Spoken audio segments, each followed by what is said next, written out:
Ladies and gentlemen, just as we knew the Eris alignment would produce a big storm, which technically led to about 106 tornadoes on April 12th and 13th, we know that the week or two, or possibly three, after the Eris alignment also bring some heavy storms. So as Taryn Wooten says, reload, reset, and get ready to do it again. I don't think it's going to be as bad as 106 tornadoes, but we're probably still going to get some tornadoes on Sunday and Monday coming up. And on top of that, we're going to get some heavy, super flooding rain for the southeast of the United States of America, including, Alabama, Mississippi, Georgia, Kentucky, possibly Florida. So stay tuned. So yeah, we are now easing into the very floody period that will then lead into hurricane season.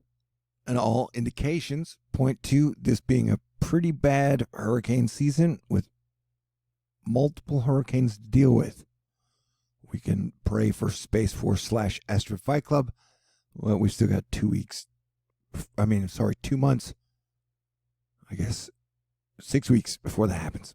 And is winter making its last gasp? Maybe, maybe not. We've still got a lot of snow around. If Friday night storm comes in on the robust side of the spectrum, we will have to watch for power outages with buds on trees and a very heavy wet snow consistency. Scattered outages will be possible. That's for you, Connecticut. And another April in Boston brings the big chunky snow flurries. Snow is so beautiful and peaceful. We got a super badass horse horses enjoying the snow in Michigan. I love horses. They're so cool. And Cleveland is getting a heavy dose of snow as well. I try not to let my ego get out of control, but when I pegged the Eris alignment storms, I really did something special. I really wish we'd do more with that information. But yeah, 105, tornadoes. 2 EF4s. Someone was mad because I put EF5 in the middle of a video during an outbreak, but I'm just doing what I can to prepare people. So I apologize. It was only 8 EF4s, bro. But it killed a bunch of people. But my friend and cranky weather guy, the best weatherman on the planet, is here to remind us Friday and Saturday it is potent and it will perform. It is goofy. It is laying on its side. Hey, that sounds like me. But it will begin to orient at least to a typical positive structure and sweep through. When you have that signature chalice, it is strong and you kind of lean to the higher end intensity. So yeah, he's breaking down the next 3 weeks for us, and we should pay attention to the storms around the 21st, and then the storms on the 23rd and 24th will be even heavier. So we know that anytime they put the intensity warnings more than 2 days out, that you can almost guarantee a major outbreak. Like I said, I don't think it'll be 105 tornadoes, but I definitely think it is going to be a very dangerous day coming up on Sunday, and more importantly, the Monday.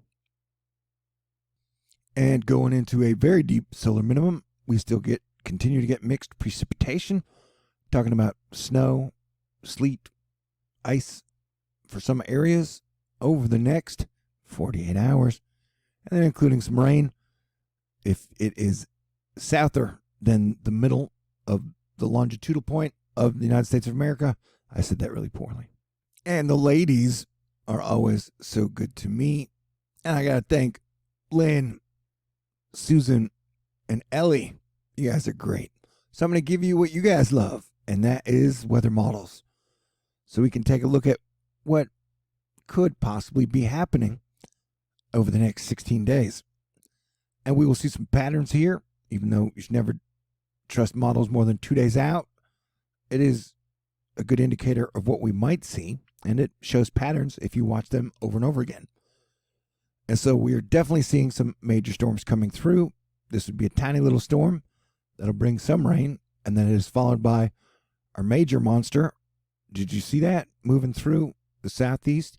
That would be very heavy rain over spots that have already seen flooding. And then on the 23rd and the 24th, we almost get a double storm, one back to back, one after another. It's like a uppercut and then a round cross hook, if that means anything. I guess it doesn't. All right. Okay, so I'll go step by step for you to show you the main ports. So there's one storm, and then the tail end of it, right there, that would be the heavy rain. So that would be about 18 hours, 24 hours of very heavy rain for the southeast and Midwest. And then that moves out on the 20th, and then the 23rd is going to be pretty bad because there's Storm 1, which will bring super heavy rain to the same spots. Look at that. That is super heavy rain. So that would be a lot of rain over 1 week period. That's going to bring major, massive flooding to parts of the southeast as the storm moves across. And then it's got another storm right behind it. See that?